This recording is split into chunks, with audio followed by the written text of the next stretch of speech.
하나님의 말씀 베드로전서 제2장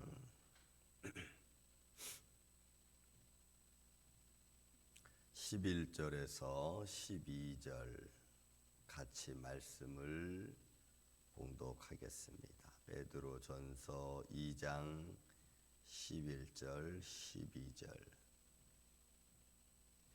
사랑하는 자들아, 거류민과 나그네 같은 너희를 권하노니 영혼을 거스려 싸우는 육체의 정욕을 제어하라. 너희가 이방인 중에서 행실을 선하게 가져 너희를 악행한다고 비방하는 자들로 하여금 너희 선한 일을 보고 오히려 오시는 날에 하나님께 영광을 돌리게 하려 함이라. 아멘. 자, 베드로가 말씀을 선포하고 말씀을 듣는 자들에게 표현하는 이 참 말씀을 들은 하나님의 백성들, 하나님의 자녀들에 대한 삶을 이렇게 지금 다시 또 표현하는 겁니다. 그래서 베드로는 이 말씀을 지금 사는 것부터 시작해서 오시는 날, 주님이 이 땅에 오시는 날까지 연결된 삶을 살 수 있도록 권면하는 거죠. 우리의 인생은 들쑥날쑥한 인생이겠지만 그러나 신앙 생활에 있어서는, 믿음 생활에 있어서는 굴곡이 없는 일편단심, 그래서 하나님을 향하여 달려가는 그 믿음의 모습이 그대로 진행되기를 사실은 바라는 거죠. 근데 이걸 제일 싫어하는 자들이 우리를 시험하는 자들입니다. 거기에 대하여 지금 베드로가 얘기합니다. 사랑하는 자들아, 거류민과 나그네 같은 너희를 권한다. 그러니까 어떻게 보면 우리 인생은 하나님의 본향, 하나님의 나라에 갈 존재로 봤을 때 이 땅에 사는 삶은 나그네와, 그리고 또 이 나그네의 의미는 당시에 정처 없이 다니는 소위 말해서 거류민보다는 좀 정처가 없는 상황에 따라 좀 움직여지는 어떤 인생의 삶을 두고 하는 말씀도 되겠죠. 그래서 우리는 이 땅에 살면서 이방인과 같이, 때로는 이민자와 같이 이런 인생을 우리가 좀 살고 있죠. 하지만 말씀 앞에서는 이민자든 거류자든 이방인이든 사실은 상관이 없습니다. 다 말씀 앞에는 거류민이기도 하고 또 나그네이기도 하고 이방인이기도 하기 때문에 그렇습니다. 그런 우리들이 하나님의 말씀의 권면을 받고 그 말씀에 따라 우리가 삶을 살아가는 데 있어 우리를 시험하는 자들과 우리가 그 시험하는 자들로부터 우리 어떤 인생을 살아야 되는가를 베드로가 또 설명하는 게 본문의 말씀이기도 합니다. 자, 말씀합니다. 영혼을 거스려 싸우는 육체 정욕을 제어하라. 누구에게 오는 말이죠? 거류민과 나그네와 같은 너희라고 표현했죠. 때로는 나그네이기 때문에 내가 어차피 여기 안 살 건데, 어차피 나는 거쳐가는 인생인데 라고 하는 생각을 가지고 있는 우리들의 모습에서 우리는 좀 우리의 욕망대로 할 수 있습니다.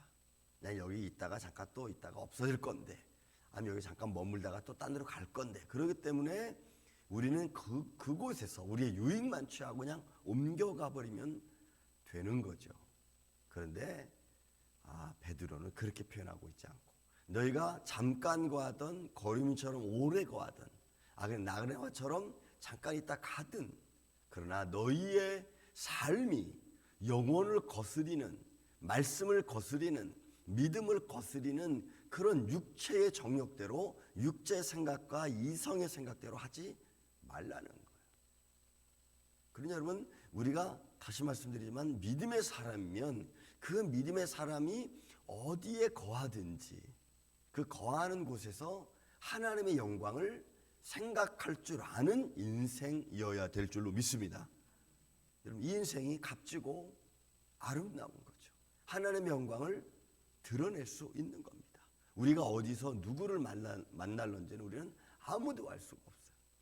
우리가 오늘 제가 한국 갔다 왔지만 한국에서 또 나의 잘못된 모습을 볼 수도 있고, 또 미국의 삶을 살면서도 왜 인생은 저렇게 살아 하면서 또 잘못된 모습을 내가 드러낼 수도 있고, 어디서 어느 곳에서든지 우리는 다른 사람의 눈에 보여지는 내 모습을 우리는 생각해야만 됩니다. 그래서 믿음의 생활을 가진 사람들은 믿음의 모양을 잃어버리지 않는 게 중요해요. 어느 곳에서든지 영혼을 거스리는 그런 육체의 정욕을 따라 살아가는 모습을 우리가 절제할 수 있는 믿음의 마음을 갖는 게 여러분 참 중요합니다. 근데 우리는 나 보는 눈이 없어.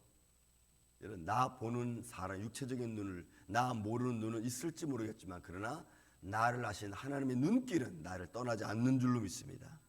그래서 그 하나님 앞에 우리가 정직하고 그 하나님 앞에 내가 숨기지 않고 그 하나님 앞에 내가 어떻게 지금 육체의 정욕을 이기고 나아가고 있는가를 하나님 앞에 보여주는 게 여러분 필요해요. 하나님, 내가 믿음을 가졌기 때문에 내가 이 길을 지금 이렇게 영적인 싸움을 싸웁니다. 그렇죠? 영혼을 거스려 싸우는 육체의 정욕입니다. 그러니까 육체의 욕심과 이성은 늘 우리를 죄악 가운데 빠뜨리기 위해서, 때로는 우리의 영혼은, 우리의 믿음은 빠지지 않기 위해서, 그래서 막 전투를 벌이는 거예요. 막 치열한 전투를 벌이는, 그 치열한 전투 속에서 우리가 살아남는, 믿음을 갖고 살아남는, 전 여러분들이 이런 아주 치열한 영적 전투 싸움에서 예수님의 이름으로 승리하시기를 예수님의 이름으로 축원을 드립니다. 여러분, 예수님이 이기시면, 내 믿음이 이기면 내 육체의 정욕은 발버둥을 칩니다. 육신의 생각은 발버둥을 칩니다. 육신의 욕망은 발버둥을 칩니다. 내가 그거 가졌어야 되는데, 내가 그거 했어야 되는데. 육신의 욕망은 발버둥을 쳐요. 그러나 믿음의 영혼은 잠잠한 거죠. 이것이 우리의 삶 속에 전반적으로 보여지는 거예요. 그래서 영혼을 거스려 싸우는 육체의 정욕은 그것을 이루기 위해서 믿음을 무너뜨리고 성령의 감동하심을 못하게 하고, 그러나 반대로 우리의 영적 믿음은 육체의 정욕을 이루지 못하도록 또 싸우는 거죠. 그래서 여러분, 로마서에서 우리에게 말씀해 주고 있지 않습니까? 로마서에서 우리의 말씀이 육신의 생각은 사망이라, 영의 생각은 생명과 평안이라. 그러니까 우리가 육신의 생각은 하나님 법에 굴복할 수 없다고 했잖아요. 이것이 우리의 인생의 전반적인 삶의 모습입니다. 다시 한번 말씀드립니다. 영혼을 거스려 싸우는, 믿음을 거스려 싸우는 이 육체의 정욕과 이성의 생각과 욕망을 여러분 내려놓으시고 믿음으로 승리하시기를 예수님의 이름으로 축원을 드립니다. 또 너희가 이방인 중에서 행실을 선하게 가져. 그러니까 여러분, 지금 이 베드로는 이 거류민과 나그네, 혹시 하나님의 부름받은 영혼을 거스려 싸우는 육체의 정을 이기는 이런 믿음의 사람들에게 권면하는 겁니다. 이방인 중에서 행실을 선하게 가져라. 너희 행실을, 너희를 시시때때로 너희 믿음을 자꾸 좀먹고 너희 믿음을 약화시키고 너희를 자꾸 시험 들게 하고 이런 말 저런 말로 자꾸 주눅 들게 하는 이런 생활 속에서 너희의 믿음 행실이 올바르고 너의 믿음이 하나님의 십자가를 보고 달려간다는 것을 여러분 굳게 표현하고 드러낼 수 있는 그런 모습. 그래서 이방인 중에 행실을 선하게 가져서 이방인들로 하여금 너희로 하여금 너희에게 다른 말 하지 못하도록 아주 차단을 딱 시키길 원하는 거예요. 그러니까 여러분, 베드로가 얼마나 믿음의 사람들이 그죠? 하나님의 은혜 안에 살아가길 원하는지, 또 반대로 당시에 이방인들, 영지주의자들 이런 사람들은 믿음의 사람들이 잘못된 생각을 가지고 있다고, 또 아시아에서 온 유대인들은 너희가 갖는 그리스도의 복음은 잘못됐다라고 막 이야기를 하고 그들의 믿음을 떨어뜨리려고 하잖아요. 여러분들이 믿음을 조금 열심히 가져보십시오. 주위에 있는 사람들은, 아니면 자녀들까지도 그런 말 할 겁니다. 엄마 너무 무리하지 마. 아니면 주위에 있는 사람들이 말할 겁니다. 엄마 그러다가 너무 힘들고 병들면 어떡해. 육신이 피곤해지면 어떡해. 믿음의 열심을 가지려고 하면 주위에서는 그렇게 말을 합니다. 그래서 여러분들의 마음속에 기도하는 중에, 말씀을 듣는 중에, 뭐 읽는 중에 여러분 성령의 감동이 오면 여러분 믿음으로 행할 수 있는 이 아침에 저와 여러분이 되시기를 저는 예수님의 이름으로 축원을 드립니다. 우리는 죽은 신을 믿는 사람들이 아닙니다. 살아계신 하나님을 믿는 그 살아계신 하나님 앞에 내 삶의 정도, 내 마음의 생각까지도 아시는 주님 앞에 여러분 우리가 낱낱이 고백하는 게 중요해요. 왜 그러냐면 그 하나님은 그렇게 나를 보고 계시기 때문이고 또 그렇게 나를 지도하고 계시기 때문입니다.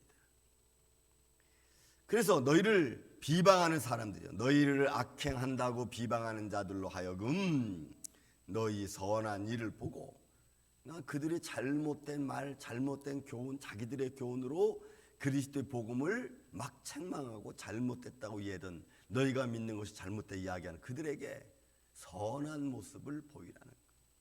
여러분 이 선한 모습은 뭘 잘하라는 게 아니고 말씀을 믿는 대로 내가 행하면 되는 거예요. 그냥 그 길을 그렇게 가면 되는 거예요. 그 가는 게 힘든 거죠.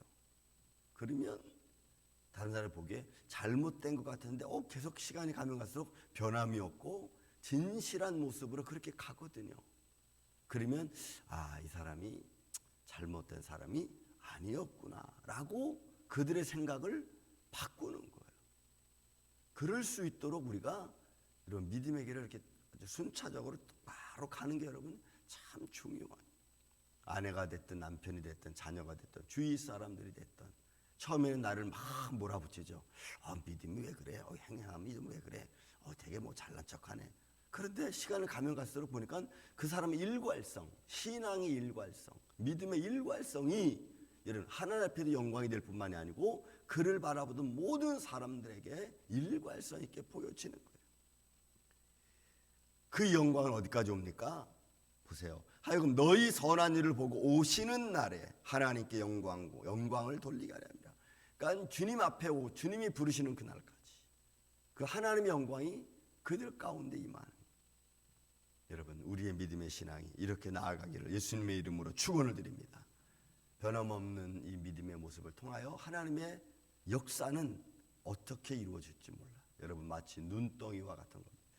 처음에는 내가 손으로 이렇게 집어서 꽁꽁 뭉쳐서 조그맣게 만들지만 그러나 그것을 굴리면 굴릴수록 점점 커지는 것처럼, 그렇죠? 우리의 작은 행실 하나가 진실한 모습으로 움직이기 시작하면 내가 모르는 사이에 그것을 벌써 어마어마하게 큰 능력과 또 많은 사람들이 보여주는 선한 행실이고 하나님 앞에 영광과 찬양이 되는 것입니다. 여러분 이 믿음의 모습이 오늘 여러분들 안에서 아름다운 열매 맺을 수 있는 복된 하루가 되시기를 예수님의 이름으로 축원을 드립니다. 사랑과